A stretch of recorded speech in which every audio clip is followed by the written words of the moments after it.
My guest is David Smith, Senior Analyst for the Morgan Report, which you can find online at silver-investor.com. Welcome to the show. It's good to be back, Jim. Gold, gold, gold. Big and heavy and hard to hold. This has probably been its best week in the last 4 months. Things have certainly turned around, not only for gold but silver as well. And I think it bodes well for the likelihood that the lows are in a pretty significant way, and that the bull leg for the next bull leg for the secular bull market is going to get underway, even if it takes a while to become really, really obvious.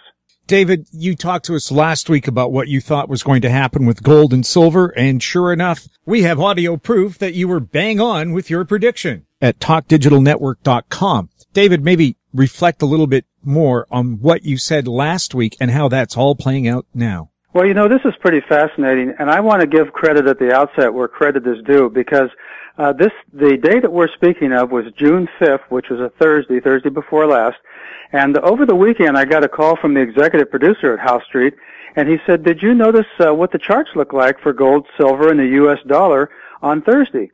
And I said, well, you know, I check intraday prices sometimes, but not that day because it was a quiet day. So I went back and looked, and darned if we didn't find out in our discussion that there had been a key reversal day on all three of those entities, gold, silver, and the U.S. dollar. And for those people who are not technically inclined, a key reversal day is when prices trade higher and lower than the previous day or week, and then they close higher or lower than that particular range. And so if we were looking for a bull move, we'd want to see the close being higher than the previous day after it had traded outside of that range, and the opposite for a bear move. And so in the case of the U.S. dollar, it closed down below on that key reversal day. It had a fairly big day, and gold and silver closed above that day, and it did so on very good volume.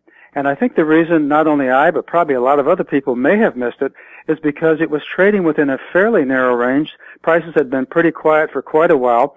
And so on the surface, it wouldn't look like anything special, but when you looked at it and saw what happened, it was kind of like a little tea leaf that's giving you a clue about what might be taking place.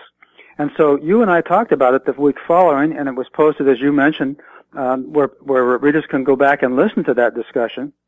And we said, you know, nothing is cast in stone, but what we do is we look for indicators like this, sometimes that many other market participants may miss, and then we find the more things that seem to support that, the more confident we are that perhaps our analysis is correct. And as I mentioned to you at the time when we were talking about this, I said, you know, we want to see the next few days are going to be very important because we don't want to see those prices exceeded in the opposite direction because that would invalidate our analysis. We want to see it continue to move away in the direction of the key reversal. And so that's exactly what happened. In fact, it's happened in a pretty explosive way with gold and silver moving away from that reversal day, in other words, out of support and up into resistance. And as you mentioned, having very powerful day yesterday, and then those today, which was up slightly, but it kept all of yesterday's gains, which were truly large, as you mentioned. And so that was exciting. That volume was very high yesterday and today. And, you know, nothing's 100% in this world, but more and more we're getting evidence that the area of support that was established over a year ago in the metals is very likely to hold. And, of course, the mining stocks themselves actually started moving up a few days before yesterday and continued to support that move. Now, in the case of the U.S. dollar, it has not fully carried out our premise yet. It has not been able to exceed the high of the reversal day, and that's encouraging, but it's still trading in the lower section of that intraday range, so we'll have to watch on that. But regardless of what happens with the U.S. dollar in that particular case, the fact that the metals made their turn on very large volume indicates to me, in my technical analysis work, that the bears are going to have their work cut out for them if they're going to try to chew down into all this new resistance to their move on the downside, which has been established just over the last few days. When any kind of commodity moves in a large volume, I think that indicates there's high interest in it. It does, and volume in the direction of a particular price move is very important. Again, nothing is 100%. Sometimes volume can give the wrong signal because, as you know, there's a lot of high-frequency trading that takes place in many of these markets. But the thing is, again, the more indicators that you have that support what you're looking at, the more likely that it's a valid move. And, next week will be very important to see how the market handles this new rise, whether it consolidates at this new higher level, which is a breakout level in gold and almost a breakout level above $21 in silver. And we want to see how that holds. And indeed, if we get a retracement back down into that support of the last 2 weeks, we want to see that it does so ideally on lighter volume than what happened before, and then see how that is dealt with. But I think it's going to be a fascinating week. And I'm pretty excited about this because, boy, I'll tell you, we've had a long 3-year slug in this cyclical bear market within the context of what I fully believe is a major, major bull market that has yet to fully express itself on the upside.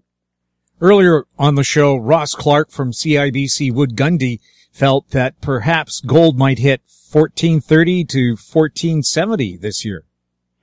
That would be very impressive. And, there's a lot of resistance above here. So this doesn't mean clear sailing for the bulls, but what it does mean is that at the very least, we have more confirmation that the wide trading range is going to be supportive of not going down to new lows.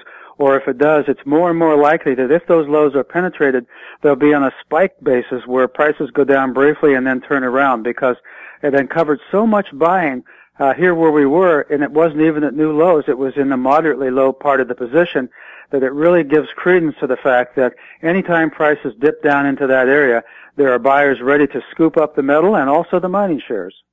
I also think the surprise civil war in Iraq is a big factor for anyone trying to secure their money. It really is a wild card, because we just don't know how far things are going to fall apart there, because it's already influencing oil and causing the price to rise there.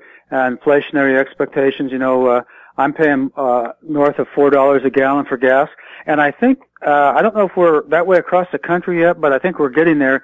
I think I read something today that this will be the first time in 6 to 8 years when we've seen a $4 a gallon gas that is pretty much the norm across the country. So we're moving into fairly new territory that we haven't visited for some years in the case of the price of gasoline.